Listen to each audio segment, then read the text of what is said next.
आपने सुना होगा India is pharmacy of the world, और हो सकता है कि ये सुनने के बाद आपको लगे कि ये फार्मेसी एक ऐसा सेगमेंट है, फार्मास्यूटिकल इंडस्ट्री एक ऐसा करियर ऑप्शन है जो बेहतरीन है, जिसके लिए आप जा सकते हैं। वहाँ पर आपको ऑप्शंस बहुत सारे मिलेंगे, करियर ग्रोथ बहुत अच्छा मिलेगा, हम धीरे धीरे इवॉल्व हो रहे हैं, बहुत तेज हम ग्रोथ कर रहे हैं, तो हमें बहुत सारे अपॉर्चुनिटीज़ मिल सकती है। ये आपको लग सकता है कि ऐसा होगा, और ऐसा भी नहीं है कि पूरी तरह से गलत है, मगर मुझे लगता है कि आपको पूरी सच्चाई पता होना चाहिए।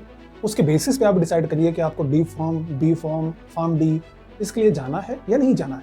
ये करियर ऑप्शंस कितने सिक्योर लग रहे हैं, कितना आपको यहाँ पे ग्रोथ मिलेगा, कितनी सैलरी मिलेगी, कितना लाइफ स्टाइल आपका अच्छा हो सकता है, ये जानना बहुत ज़रूरी है। अगर आप डी फॉर्म में एडमिशन लेने के लिए जा रहे हैं तो क्यों जा रहे हैं, ये वाई आपको क्लियर होना चाहिए। क्यों जाने वाले हैं? अगर आप ये सोच के जाने वाले हैं कि ठीक है डी फॉर्म हो जाएगा, मैं एक रजिस्टर्ड फार्मासिस्ट हो जाऊँगा, गवर्नमेंट जॉब्स के लिए मैं प्रिपरेशन करूँगा और मुझे as a government pharmacist job करना है, तो आज के टाइम पर जहाँ पर इतने सारे लोग हैं और वहाँ पर गवर्नमेंट जॉब वैकेंसीज बहुत मिनिमम आती हैं, बहुत फ्रिक्वेंट नहीं आती हैं, और फ्रिक्वेंट आती भी हैं तो वो सही से एग्जीक्यूट होंगे नहीं होंगी, वी डोंट नो।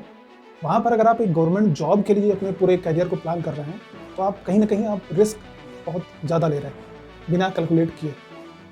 अगर आप ये सोच रहे हैं कि डी फॉर्म करने के बाद आपको कहीं ना कहीं तो जॉब मिल जाएगी, तो कहाँ मिल जाएगी वो पहले आपको जानना जरूरी है। क्या सोच के आप डी फॉर्म कर रहे हैं, कहाँ जाने वाले हैं? अगर ये आपको क्लियर है कि आपको किसी रिटेल फार्मेसी में काम करना है या किसी हॉस्पिटल फार्मेसी में काम करना है, अगर आपको ये क्लियर है, या फार्मास्यूटिकल इंडस्ट्री में जाके एज ए ऑपरेटर काम करना है, अगर ये माइंडसेट क्लियर है देन ओके। बट उसके साथ साथ ये भी पता कर लो कि हाँ रिटेल फार्मेसी में कितनी सैलरी मिल सकती है। बाद में ऐसा ना हो कि आप पहले से अजम्पशन कुछ और करें, वहाँ जाने के बाद 2 साल बिताने के बाद आपको लगे कि यार ये तो सैलरी बहुत ख़राब है, मैंने तो इतना पैसा भी दे दिया 2 साल में, अब मैं किधर जाऊँगा, मैं क्या करूँगा, फैमिली को मैं क्या बोलूँगा कि मुझे ये नहीं करना, कुछ और करना है। तो इसलिए ये स्टेप लेने से पहले ये जानना बहुत ज़रूरी है कि आपको ये कोर्स क्यों करना है। अगर कोई बी.फॉर्म में एडमिशन लेना चाह रहा है तो क्यों लेना चाह रहा है, क्या करोगे आप वो एडमिशन लेकर, क्या आपने आगे सोचा है?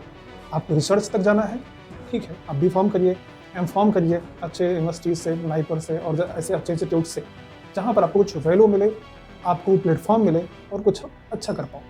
अगर आप ऐसे ही जैसे सब लोग किसी भी कॉलेज से बी.फॉर्म कर रहे हैं, कहीं से भी एम.फॉर्म कर रहे हैं, मार्केट में आ रहे हैं, तो जितना उन्होंने दिया है इनपुट, अपना हार्ड वर्क, अपना टाइम, अपनी उम्मीद, अपना पैसा, वो उनको रिटर्न में उतना नहीं मिल रहा है, तो वो फ्रस्ट्रेट हो रहे हैं कि ये बहुत बेकार इंडस्ट्री है।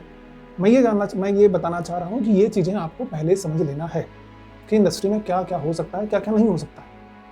फॉर्म डी में कोई एडमिशन लेना चाह रहा है तो वो भी समझ ले कि पिछले 3-4 सालों 5 सालों में जितने फॉर्म डी के बैचेज निकले हैं वो कहाँ हैं, वो क्या कर रहे हैं। जब तक आपको एक सही रियल पिक्चर ना मिले तब तक आगे बढ़ना ठीक नहीं है।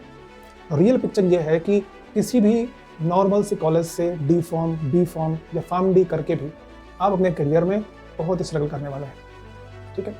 आजकल डी फॉर्म करने का एक ऐसा फेयर जैसा चल रहा है कि कितने सारे कॉलेजेस ओपन होते जा रहे हैं, सब डी फॉर्म करा रहे हैं, सब डी फॉर्म करा रहे हैं, सब डी फॉर्म करके पता नहीं क्या आगे करने वाले हैं।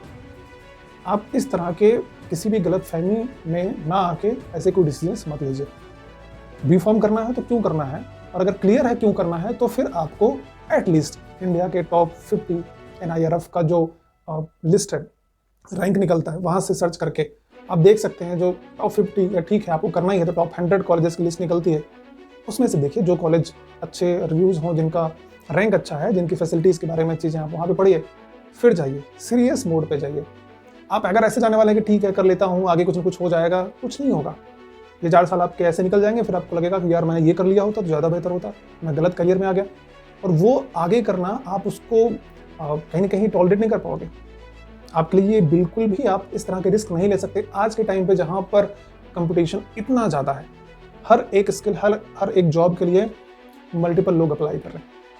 कौन कितना कैपेबल है, कितना कैपेबल नहीं है, वो बात की बात है, बट कितने सारे लोग हैं जो हर एक चीज़ के पीछे लगे हैं आपको पता है। और उसमें सही चीज़ पे ट्राई करने के बजाय अगर आप गलत तरीके से गलत चीज़ पे ट्राई करेंगे तो बहुत दिक्कत हो जाएगी। मे बी आप में से कोई बोल सकता है कि सर आप क्यों ऐसा बोल रहे हैं कि बी फॉर्म या डी फॉर्म करने से पहले 4 बार सोचो, समझो, फिर करो। मेरा मानना यह है कि जो लोग एडमिशन ले चुके हैं या फिर जो लोग पास आउट हो चुके हैं, वो मार्केट में आ गए हैं, उन्हें सही से गाइडेंस मिलना जरूरी है। उन्होंने अपना पैसा दिया है, अपना टाइम दिया है, उनके कॉलेज वो रिस्पॉन्सिबिलिटी ले ना ले, बट मुझे ऐसा लगता है कि किसी न किसी को तो इस तरह की रिस्पॉन्सिबिलिटी लेनी पड़ेगी कि वो आने वाले जो यंग जनरेशन हैं उनको सही गाइडेंस दे सके कि अगर तुमने कर लिया है, अब तुम हो इस फील्ड में, इस मार्केट में, तो फिर आपको ऐसे जाना चाहिए जिससे आप बेटर कर सकते हो। ठीक है।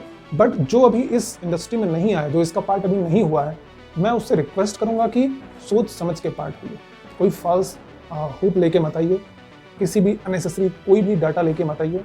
किसी भी कॉलेज में कुछ भी क्लेम कर रहा है, ये प्लेसमेंट हो गया, वो प्लेसमेंट हो गया, किसी का किसी एक जगह पे प्लेसमेंट होने से वो एवरेज एंड वो स्टैंडर्ड नहीं बनता है। मेरा आप सबसे ये रिक्वेस्ट है कि फार्मेसी में आने से पहले सोचिए कि क्यों आना है, और अगर क्लियर है कि क्यों आना है तो एक अच्छे कॉलेज के थ्रू आइए।